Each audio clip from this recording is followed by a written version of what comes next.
Hi, boys and girls. Welcome back. Today we are going to read a story that is called Corduroy.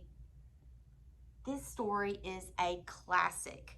I'm willing to bet that some of the grown-ups in your life have read this story before. It is a wonderful story, and I know that you're going to enjoy it today. Remember that we are still working on questioning. Last week, I taught you that all good readers ask questions before they read, while they are reading, and even after they finish a book. It is so important to ask questions. It keeps you engaged in the book. It keeps your brain working. Those questions are so very important. We've talked about what good questions look like and what are not very good questions. We've also talked about the fact that you are sometimes going to find the answers to your questions as you read, but sometimes you're not going to have your question answered, and that's okay. Today, as we read Corduroy, I am not going to write down questions on the board like I've done in the past. Instead, I'm going to pause while I'm reading and I'm going to just think out loud. I'm going to ask those questions out loud, just as I would if I were sitting in front of you in your classroom, okay? Today, you do not have to take out any materials and follow along with me. I just want you to sit back, relax, enjoy your story, and watch me model questioning for you.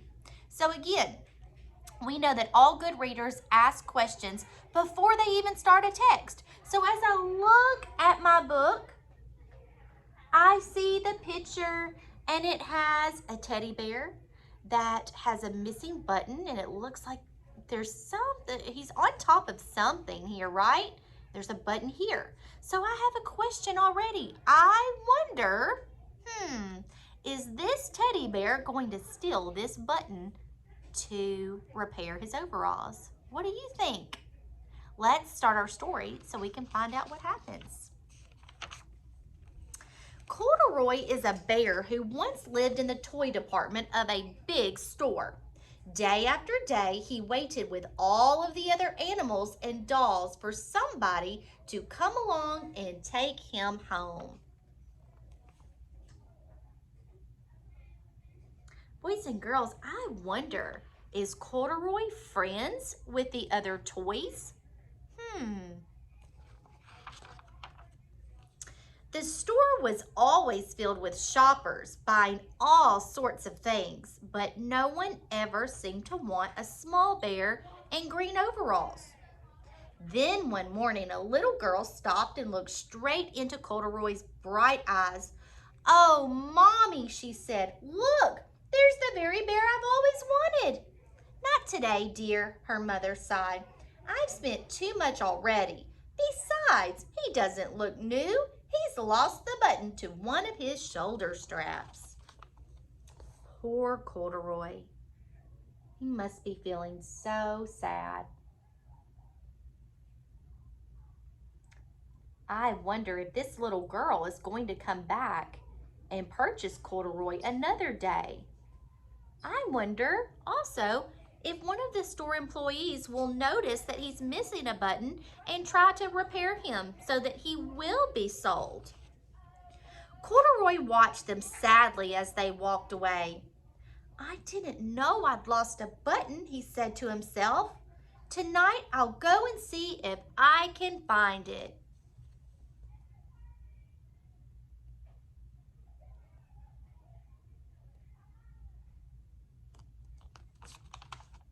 I wonder, this is me practicing my questioning strategy.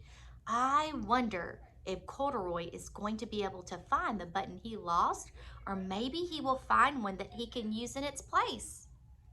Late that evening, when all of the shoppers had gone and the doors were shut and locked, Corduroy climbed carefully down from his shelf and began searching everywhere on the floor for his lost button. I wonder, is anyone going to come and help him find it? Maybe some of the other toys will join him. Suddenly, he felt the floor moving under him. quite by accident, he had stepped onto an escalator, and up he went. Could this be a mountain, he wondered? I think I've always wanted to climb a mountain. I wonder, is Corduroy going to get hurt?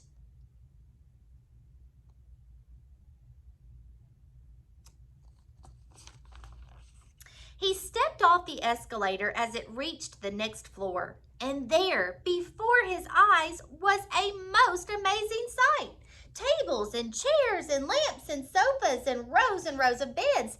This must be a palace, Corduroy gasped. I guess I've always wanted to live in a palace.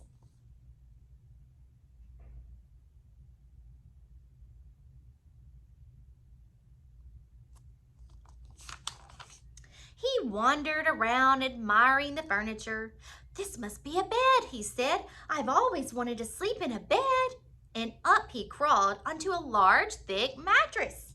All at once he saw something small and round. Why, here's my button, he cried, and he tried to pick it up, but like all the other buttons on the mattress, it was tied down tight.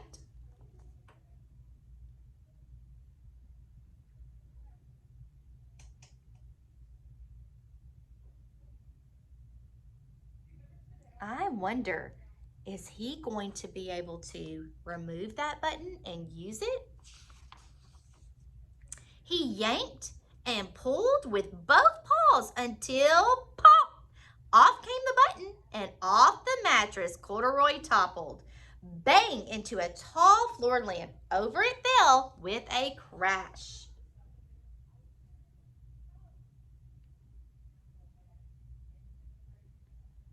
I wonder, he made a loud crashing sound with that lamp. I wonder if there's anyone in the store who's going to hear him making all that noise. Let's see. Corduroy didn't know it, but there was someone else awake in the store. The night watchman was going his rounds on the floor above. When he heard the crash, he came dashing down the escalator. I'm wondering, does the watchman think that it's a burglar there? How is he going to react when he realizes it's just a teddy bear? Now, who in the world did that? He exclaimed. Somebody must be hiding in here.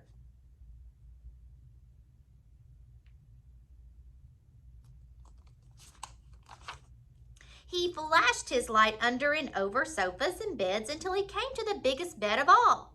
And there he saw two fuzzy brown ears sticking up from under the cover.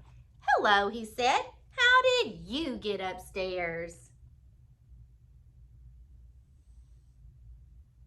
I have another question, boys and girls. I'm wondering, is the watchman going to return Corduroy to where he is supposed to be? And what about the button? Will the button be left behind? The watchman tucked Corduroy under his arm and carried him down the escalator and set him on the shelf in the toy department with the other animals and dolls.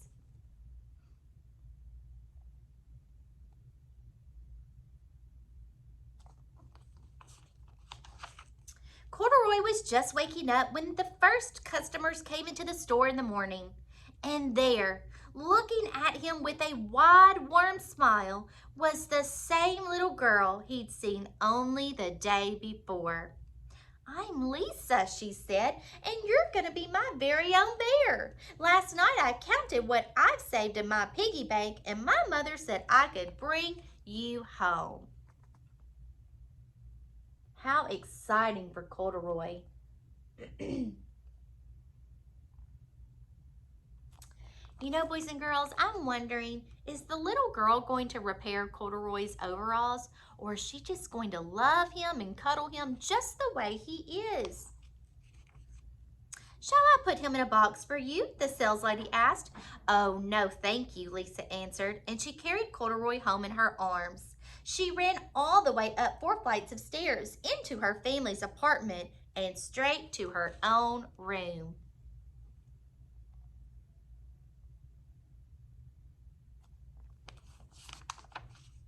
Corduroy blinked.